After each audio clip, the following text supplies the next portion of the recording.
Saudações guerreiros, aqui quem nos fala é o professor em física Brian Simon. E nessa frente 2 vamos às atividades em termodinâmica na nossa primeira lista. Um gás contido em um cilindro, a pressão atmosférica ocupa volume inicial, V0, a temperatura ambiente, T0 em Kelvin. O cilindro contém um pistão de massa desprezível que pode mover-se sem atrito e que até pode, em seu limite máximo, duplicar o volume inicial do gás. Esse gás é aquecido, fazendo com que o pistão seja empurrado ao máximo e também com que a temperatura do gás atinja 4 vezes a temperatura inicial. Bem, pare para pensar um pouco, tente resolver, caso contrário, vamos à resolução dessa questão.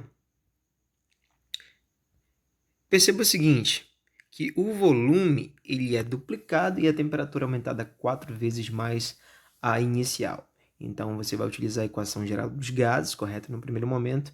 Temos uma pressão inicial, um volume inicial, sobre uma temperatura inicial, que é igual a pressão na transformação pressão final, multiplicado por 2 vezes o volume inicial, dividido por 4 vezes a temperatura inicial. Isolando a variável que se pede, temos a pressão final sendo 2 vezes a pressão atmosférica. Perfeito? Transformação gasosa adiabática é a transformação em que o gás passa de um estado a outro estado sem receber ou ceder calor para o ambiente. Essa transformação pode ser obtida na prática se isolarmos termicamente o sistema ou se a transformação for realizada rapidamente. Baseado nessas informações, assinale a alternativa correta.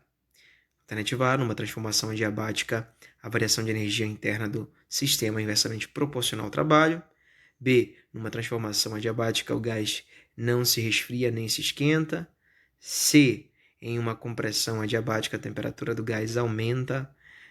D, em uma transformação adiabática, não há realização de trabalho. Letra E, em qualquer transformação adiabática, a pressão exercida pelo gás se mantém constante. Alternativa certa, alternativa C, na pressão adiabática, a temperatura do gás aumenta. Perfeito? Uma massa de gás ideal descreve o ciclo ABCDA no diagrama. No diagrama P, representa a pressão do gás e V, o volume. Com base apenas nessas informações, é correto afirmar que... Queridos, vamos logo direto ao ponto. A alternativa certa é até a alternativa E. O trabalho realizado pelo gás no ciclo é dado pela área do retângulo ABCD. Perfeito? Ou seja, a gente pode resumir que a área, expressa no gráfico, é numericamente igual ao trabalho recebido pelo gás ou cedido pelo gás. Bem, num recipiente de aerossol, a alta pressão interna mantém parte do conteúdo no estado líquido, em temperatura ambiente, Ao ser expelido para o meio externo, que está a pressão atmosférica, esse gás passa rapidamente para o estado gasoso. Quando se usa o desodorante do tipo aerossol, o jato de fluido que sai do recipiente está a uma temperatura menor que o fluido que ficou dentro do recipiente. Isso acontece porque há uma diminuição da energia interna do fluido expelido devido ao trabalho realizado pela expansão do mesmo. Pode-se afirmar, ou pode-se concluir, portanto, que a expansão é aproximadamente alternativa A, adiabática, isotérmica, isovolumétrica ou isobárica. E a letra certa é a letra adiabática. Temos aqui uma expansão adiabática. Preocupado com a ilusão dos aspectos experimentais da física no programa do processo seletivo UFRN, professor Samuel Rugoso quis testar a capacidade de seus alunos de prever os resultados de uma experiência por ele imaginada. Apresentou-lhes a seguinte situação.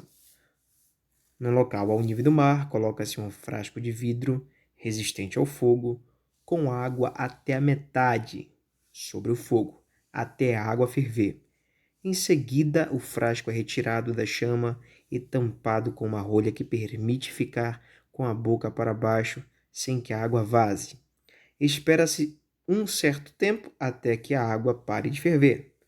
O professor Rugoso formulou então a seguinte hipótese: se conseguirmos com a experiência derramando água fervendo sobre o frasco, a água contida no mesmo não ferverá, mas se, ao invés disso, derramarmos água gelada, a água de dentro do frasco ferverá.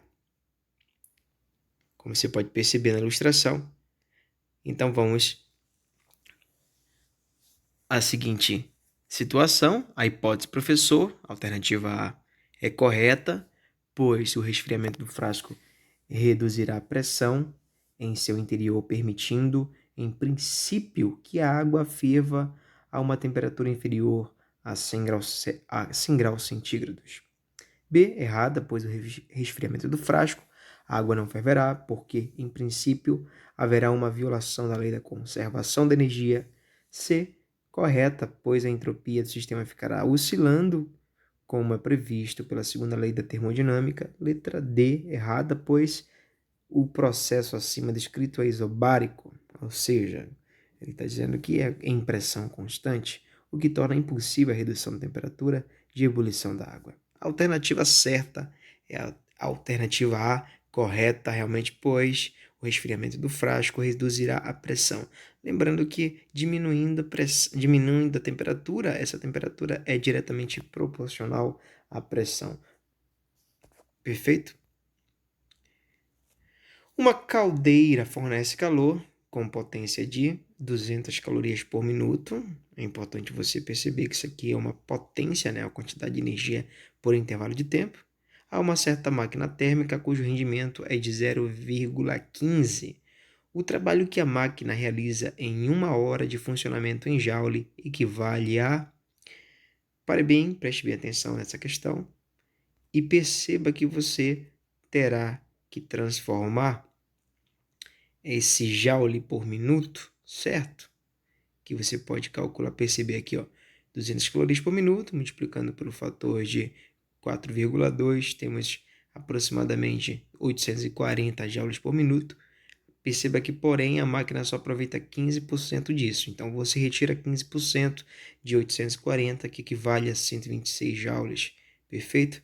Utilizando potência igual a energia sobre intervalo de tempo, você tem 126 joules por segundo, joules por minuto, correto? Como está expresso na situação problema. O E ele representa o trabalho, que é a energia em si, dividido por 1 hora, 60 minutos, correto? Aí você terá essa energia em joule, que equivale a 7.560. Uma máquina térmica ideal opera recebendo 450 joules de uma fonte de calor e liberando 300 joules no ambiente. Uma segunda máquina térmica ideal opera recebendo 600 e liberando 450 joules. Se dividirmos o rendimento da segunda pelo primeiro, o rendimento da segunda máquina pelo rendimento da primeira máquina, obteremos uma fração, um valor, correto? Que a gente pode calcular da seguinte forma. Perceba o seguinte, nós temos aqui um rendimento que é dado por essa expressão, correto? Na primeira máquina, nós vamos ter a quantidade de calor da fonte quente, menos a fonte fria, sobre a quantidade de calor da fonte quente, correto? Aí você tem N1 é igual a 450 menos 300, você fazendo esse cálculo, esse N1 equivale a 1/3, perfeito? Para a segunda máquina, você tem o valor da fonte quente, que é 600, menos o valor da quantidade de calor da fonte fria, que é igual a 300, dividido pelo valor da quantidade de calor da fonte quente. Aí você obtém um rendimento N2, que equivale a 1/4. Perceba? Aí perceba o seguinte, ao dividir o rendimento da segunda máquina pelo rendimento da primeira, perfeito? De novo, ao dividir o rendimento da segunda máquina, que é 1/4, pelo da primeira, que é 1/3, aí você faz o seguinte, você conserva a primeira fração, multiplica pelo inverso da segunda fração, que equivale a 3/4, 3/4, que é igual a 0,75.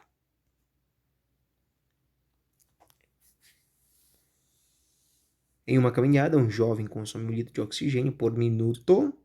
A quantidade exigida por reações que fornecem ao seu organismo equivale a 20 kJ por minuto, ou 5 calorias dietéticas por minuto.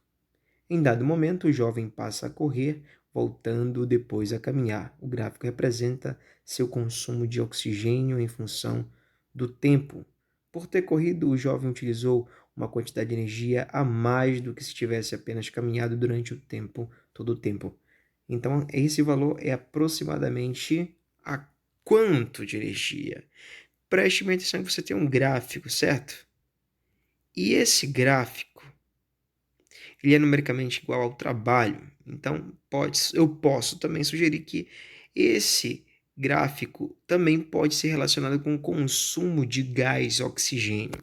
Logo, nós vamos calcular a área do trapézio, que é igual a base maior mais base menor, vezes a altura dividido por 2. Você tem uma base maior no gráfico equivalente a 11, a base menor 9, multiplicado pela altura, que é igual a 1 dividido por 2. Aí você tem 10 litros de gás oxigênio. Aí perceba que você vai fazer uma regra de 3 bem simples. 20 kJ está para 1 litro de oxigênio. Então, X kJ está para 10 litros de oxigênio. Aí você multiplica, né? X vezes 1 e igual a 20 kJ multiplicado por 10. Esse X equivale a 200 kJ, que é a quantidade de energia no percurso. Um forte abraço e até a próxima aula. A vitória é sua!